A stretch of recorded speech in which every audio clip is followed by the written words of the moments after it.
Hang on, let's get this tray a little bit more sparkle by adding some resin, maybe even a little bit more glitter. I don't know. Let's see.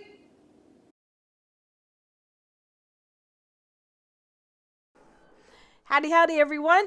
So I'm going to continue working on my bling bling tray, or at least that's what I'm calling it. We got to encapsulate this mess of glitter in some resin, and I'm going to use my favorite Art Coat by Stone Coat countertops. It's my go-to resin, and basically it's as simple as that. We're just putting a nice healthy coat of resin on top, and I'm going to heat it up and swirl it around just to make sure that this glitter stays put. And you can see some of the flyby glitter. Doesn't matter how much I glue it down, this stuff just goes nuts. And yeah, I'm not crazy about glitter when it does that, but I do like it in resin, and I like the way it looks.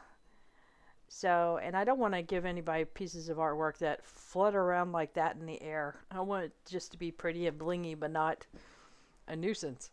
So, that's why resin's my friend. Anyway, so I'm going up on the sides there to get the edges for sure. Alright, my son is being mischievous. So if I giggle every so often, that is why.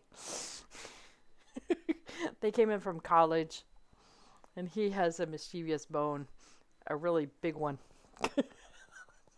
Oh, he's sneaking up behind me. Okay, anyway, back to this. All right, so I've got some pearlescent shimmery purple here that I've mixed up. I'm going to have the colors at the end of the video so you can look at the colors to see exactly what this is. I believe this is one of the resin art colors, and it is extra sparkly, so of course I had to use it.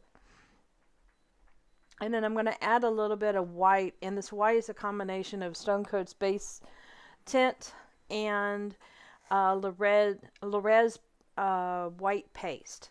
And so that does one of a couple things. It adds a little bit of opacity as well as any magic as far as cell effects. And you can see I'm adding just a little bit. So I want just a little extra dimension, not a ton of color in here, but just something to play with.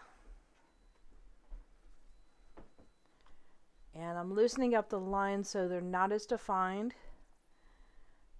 And then I had this urge at the last minute to mess with it even more.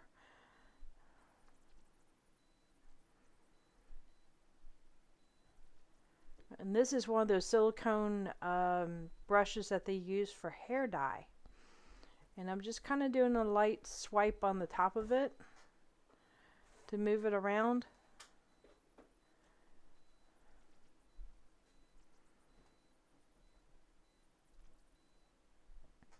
And this will move some of the white over top of it.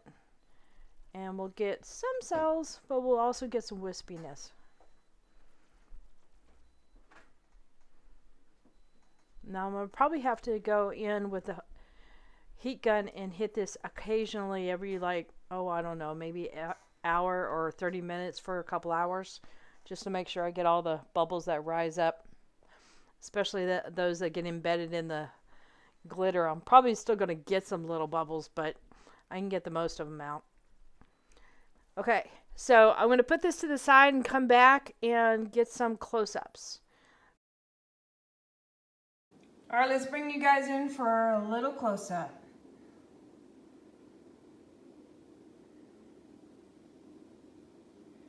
This is going to give some really nice zoomed in shots.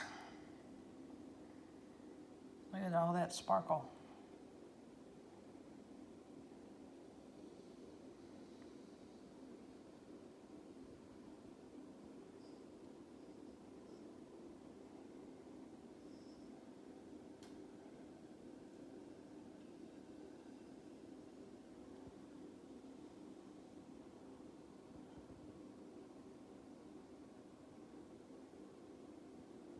May have to give this one more like thin coat of resin, We'll have to see how this does on top of all this glitter. Mainly because there's so much texture and stuff, I don't want to have glitter coming off on people. Because that's kind of a pain. I'd rather have my artwork be free of glitter floating everywhere. This has turned out pretty amazing. I'm super pumped. Alright, hit that subscribe button, hit the like button, but definitely hit that bell to get notified next time I put a video up. Later!